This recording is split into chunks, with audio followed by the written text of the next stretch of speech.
Sejarah Golok Cimande tidak bisa dilepaskan dari penyebaran Islam dan tradisi bela diri di Jawa Barat.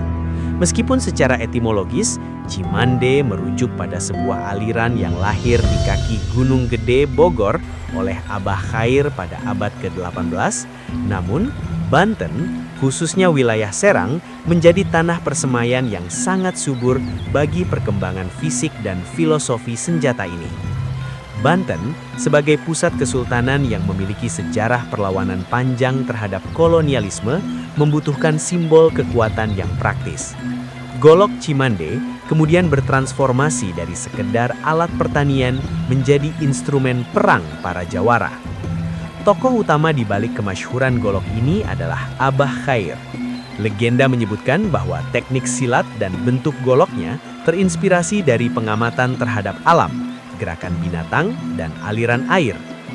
Di Serang, tokoh-tokoh lokal mengadopsi teknik ini karena dianggap paling efektif dalam menghadapi musuh di ruang sempit. Golok Cimande menjadi ekstensi dari tangan sang pendekar.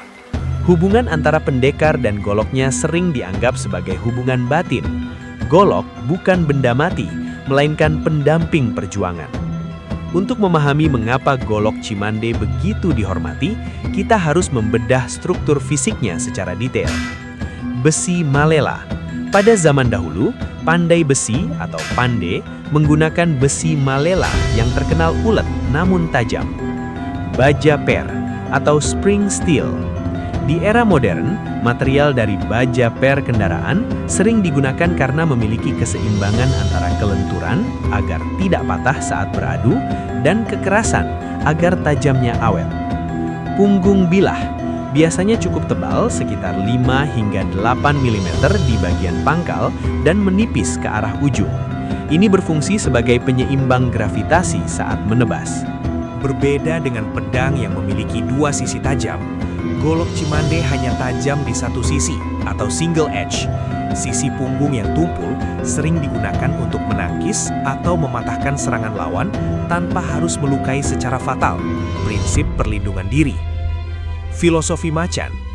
Gagang berbentuk kepala macan bukan sekedar hiasan.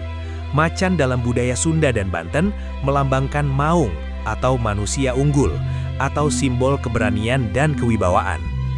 Ergonomi. Bentuk gagang biasanya sedikit melengkung ke bawah agar genggaman tetap kokoh meskipun tangan berkeringat atau berlumuran minyak saat bertarung. Pembuatan golok Cimande di daerah Serang seringkali melibatkan aspek supranatural. Pemilihan hari baik. Seorang pandai besi senior biasanya menghitung hari atau neptu untuk mulai menempa agar besi berjodoh dengan pemiliknya. Ritual sepuh. Proses mendinginkan besi panas ke dalam air atau minyak dilakukan dengan rapalan doa atau salawat. Dipercaya bahwa suhu dan cara mencelupkan ini menentukan karakter ketajaman golok. Apakah ia tajam yang haus darah atau tajam yang dingin atau melindungi. Keceran. Setelah golok jadi, dalam tradisi Cimande Banten ada ritual keceran atau pemberian tetesan air doa ke mata yang menyatukan visi batin pendekar dengan senjatanya. Di Banten, golok Cimande berfungsi sebagai indikator strata sosial dan peran. Simbol kedewasaan, seorang pemuda Banten yang mulai belajar silat biasanya akan dihadiahi golok sebagai tanda ia telah memikul tanggung jawab menjaga martabat keluarga. Alat diplomasi. Dalam pertemuan antar pendekar, posisi golok apakah terselip di depan, samping, atau di belakang memiliki makna komunikasi nonverbal mengenai niat seseorang, damai atau waspada. Golok Cimande di Serang cenderung lebih ringkas dan fungsional dibandingkan dengan varian dari daerah lain yang mungkin lebih mengutamakan hiasan permata atau ukiran rumit. Bagi masyarakat Serang, keindahan utama golok terletak pada keseimbangan atau balance saat diayunkan dan kehalusan tempaan bilahnya. Saat ini, golok Cimande telah ditetapkan sebagai bagian dari identitas budaya nasional.